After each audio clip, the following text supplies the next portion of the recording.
Hello बच्चों, सो एक बार फिर से आप लोगों का अपने चैनल में आपका बहुत बहुत स्वागत है। ठीक है, चलिए तो स्टार्ट करते हैं आज के लेक्चर को, जिसमें हमने क्या स्टडी करना है। हमें स्टडी करना है बॉन्ड एनर्जी कंपैरिजन। किस चीज का बॉन्ड एनर्जी कंपैरिजन करने वाले हैं हम लोग? ऐसे दिए हुए एग्जांपल्स में जिसमें हाइड्रोजन अलग अलग मार्क कर रखे हैं, जैसे ए बी सी हाइड्रोजन, यहाँ पे देखो अलग अलग हाइड्रोजन मार्क किए हुए, इनकी बॉन्ड एनर्जी को कंपेयर करना है कि किसकी बॉन्ड एनर्जी ज्यादा है और किसकी बॉन्ड एनर्जी कम। इसके कंपैरिजन के लिए एक बहुत ही सिंपल सा फैक्ट ये रहेगा, जैसे मान के चलो कि मेरे पास ये एक एग्जांपल है, लेट्स से कि ये वाला मेरे पास एग्जांपल है। यहाँ पे एक हाइड्रोजन ये रहा जिसको मैंने मार्क किया हुआ है ए, और ये एक हाइड्रोजन है जिसको मैंने मार्क कर रखा है बच्चे एच बी। मान के चलो इस एग्जांपल को देखो, तो अब होगा ये कि दो हाइड्रोजन है, अब इसमें से किसकी बॉन्ड एनर्जी ज्यादा और किसकी कम, इसको कंपेयर कैसे करें?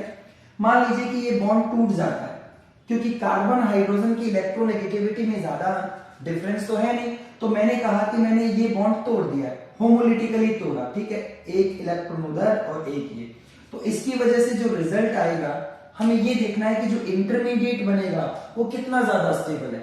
अगर स्टेबल इंटरमीडिएट बनता है इस होमोलिसिस से, इस बॉन्ड क्लीवेज से, तो ये बॉन्ड तो जल्दी ब्रेक होगा क्योंकि वो एक स्टेबल चीज बना रहा है। ये मान लीजिए यहाँ पे देखिए ये इंटरमीडिएट बना फ्री रेडिकल, क्योंकि होमोलिटिक क्लीवेज होगा, लगभग सेम इलेक्ट्रोनेगेटिविटी के होते हैं ना कार्बन हाइड्रोजन। अच्छा, अगर मान लीजिए ये वाला बॉन्ड टूटता है, ये वाला ए साइड का बॉन्ड यहाँ पे और ये बी साइड वाला उधर, तो ऐसे क्या होने वाला है, इस पे रेडिकल आएगा बच्चे, तो यहाँ पे रेडिकल और ये इस तरीके से साथ में रहेगा ये पूरा।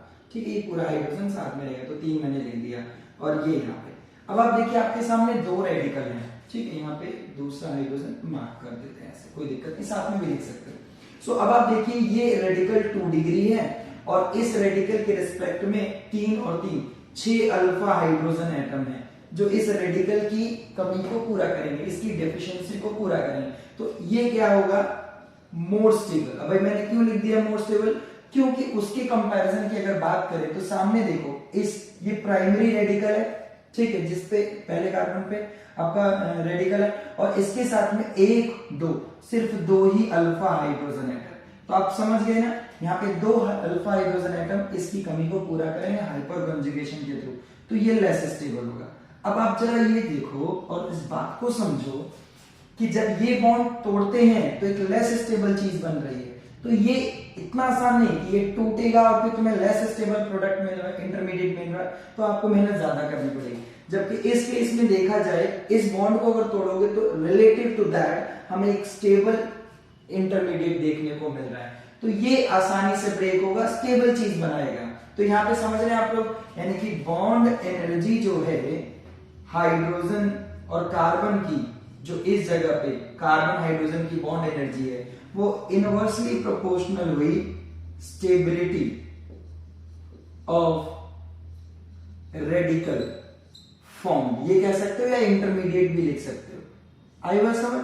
तो इसका मतलब क्या हुआ कि यहाँ पे ये वाला बॉन्ड तो इजीली ब्रेक होगा और ये नहीं, तो इसका मतलब ये हुआ कि एच बी वाले की बॉन्ड एनर्जी ज्यादा है एच ए वाले की। समझ आया बच्चों आपको ये छोटी सी बात? अगर ये छोटी सी बात समझ आई तो इसी तरीके से कोई भी एक एग्जांपल लेकर, चलिए पहला एग्जांपल लेकर के समझते हैं।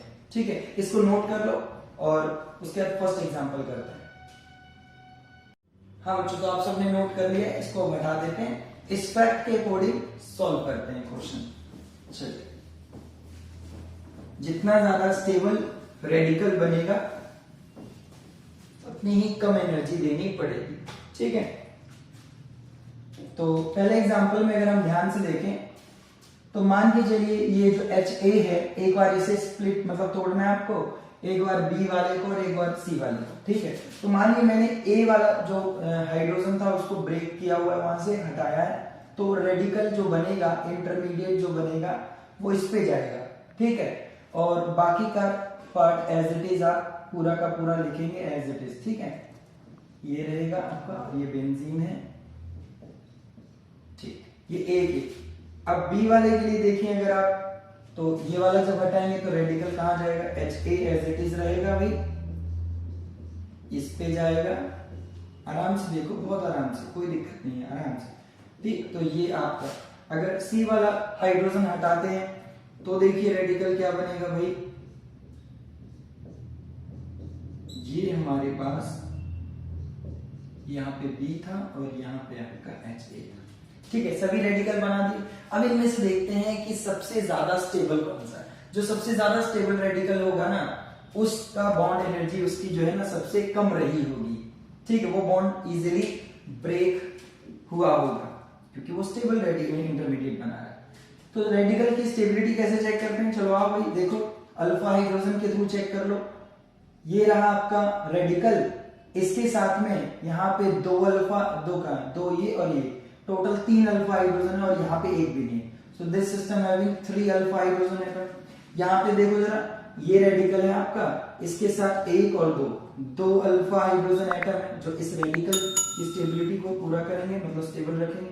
और ये देखिए, किसी sp2 हाइब्रिडाइज्ड कार्बन पे जो आपका रेडिकल है ये हाईली अनस्टेबल होता है, ये रेजोनेंस स्टेबलाइज्ड नहीं है, इस बात को ध्यान दें।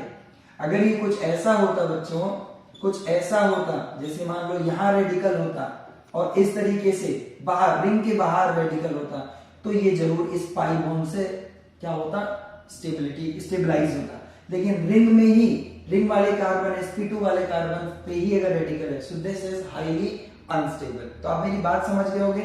ठीक, तो कहीं ना कहीं अगर देखा जाए ये सबसे ज्यादा अनस्टेबल है। तो आप आपने समझ लिया, ये आंसर मिल गया। तो जो HC वाला है वो कहीं ना कहीं सबसे ज्यादा अनस्टेबल रेडिकल बना रहा है, मतलब उसका बॉन्ड जल्दी ब्रेक नहीं होगा और आपको तोड़ने के लिए ज्यादा एनर्जी देनी पड़ेगी। ठीक है, सो HC वाले के सबसे ज्यादा। अब इनमें से आप देख सकते हो ये वाला जो है वो सबसे ज्यादा स्टेबल हुआ है तो जल्दी टूट जाएगा। तो बीच में आपका आएगा कौन, B वाला है ना, और उसके बाद कौन सा आएगा, A वाला। सो ये आपका है ऑर्डर।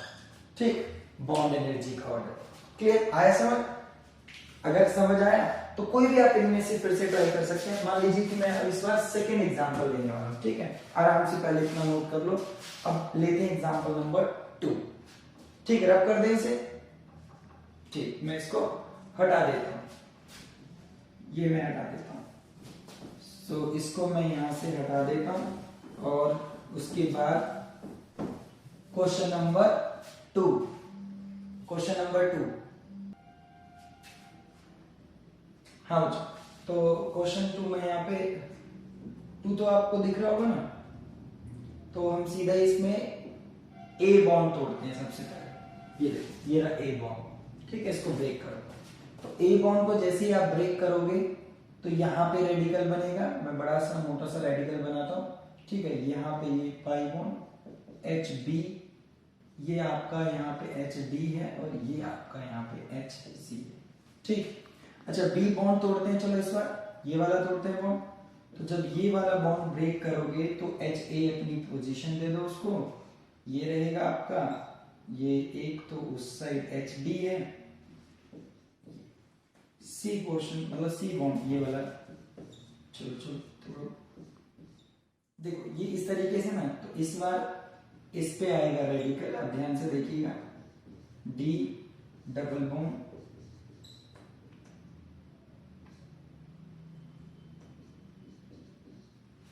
और यहां पे हम लेते हैं इसका D।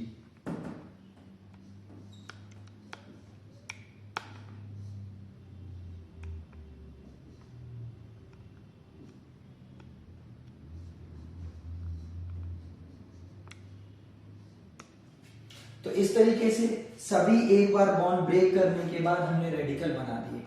अब आपको क्या करना है, रेडिकल की स्टेबिलिटी चेक करनी है।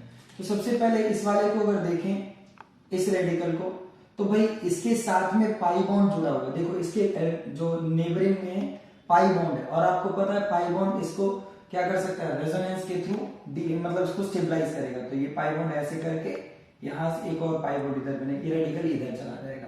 ठीक, मतलब ये वाला जो रेडिकल है वो बहुत ज्यादा स्टेबल है और ये रेजोनेंस के थ्रू स्टेबलाइज हो रहा है। साथ ही साथ इसके इधर देखो तो ये 2 अल्फा हाइड्रोजन एटम है। ठीक है, यानी कि इसमें रेजोनेंस हो रहा है, प्लस 2 अल्फा हाइड्रोजन एटम के थ्रू क्या होगा, हाइपर कंजुगेशन। अगला चेक करते हैं। देखिए मैंने आपको बताया था अभी पीछे कि यहाँ पे डबल बॉन्ड वाले कार्बन पे ही क्या है, रेडिकल है। हाईली अनस्टेबल है, ठीक है, हाईली क्या रहेगा, अनस्टेबल रहेगा, ठीक है, इसको आप सीधे ही लिख सकते हो हाईली अनस्टेबल, समझ जाइए, सबसे ज्यादा अनस्टेबल। अच्छा, उसके बाद अगर आप देखें तो ये वाला जो सी वाला कार्बन है, इस पे देखिए रेडिकल है, अल्फा कार्बन, ये अल्फा कार्बन पे सिर्फ एक ही हाइड्रोजन है, ठीक, 1 अल्फा हाइड्रोजन ओनली, ठीक। नेक्स्ट वाला देखें अगर हम, तो ये पाई बॉन्ड इसकी स्टेबिलिटी पूरा कर रहा है, देखो पाई बॉन्ड इसकी स्टेबिलिटी पूरा करेगा, ऐसे करके डीलोकलाइज होके इस तरीके से होमोलिसिस होकर के। अच्छा, इसके साथ साथ इस कार्बन के अल्फा कार्बन देखो कितने अल्फा हाइड्रोजन, एक यहाँ, ये 1 2 3 हो जाएंगे ना, 1 2 3, इसके साथ ही साथ इस पे यहाँ पे ये भी है, देखो भाई, यानी कि रेजोनेंस के साथ साथ यहाँ पे 1 2 3 और 4 5 अल्फा हाइड्रोजन है। अब आप समझ गए, इन सब में अगर कंपेयर करो तो सबसे ज्यादा मोर स्टेबल, तो जो सबसे ज्यादा स्टेबल है ना, सबसे ज्यादा स्टेबल यानी डी वाला, उसकी बॉन्ड एनर्जी सबसे कम। उसके बाद कौन सा आएगा भाई, उसके बाद कौन सा आएगा, यस ए आएगा, एच ए। उसके बाद इन दोनों में से भाई ये हाईली अनस्टेबल है, तो नंबर किसका आएगा, सी वाले का आएगा। और उसके बाद सबसे ज्यादा बॉन्ड एनर्जी है एच बी वाले की। आप जरा आराम से चेक करो, बहुत ध्यान से, जिस तरीके से अलग अलग स्ट्रक्चर बनाए हैं, कंपेयर करो कितने अल्फा हाइड्रोजन है, कंपेयर करो कितना रेजोनेंस हो रहा है, उस बेसिस पे आप इनकी स्टेबिलिटी डिसाइड करो। जो स्टेबिलिटी का ऑर्डर होगा उसका उल्टा कर दो, तो आपको बॉन्ड एनर्जी का ऑर्डर मिल जाएगा। तो इस तरीके से आपने फर्स्ट एंड सेकंड भी ट्राई किया और समझ आया होगा आपको जरूर। अब आप ऐसे ही थर्ड और फोर्थ ट्राई करके इनका ऑर्डर लिखेंगे, बहुत इजी है, इसी तरीके से कोशिश कीजिएगा, ठीक है। अगर वीडियो अच्छी लगी तो लाइक कर देना, ठीक, चैनल को सब्सक्राइब कर देना। Thank you so much.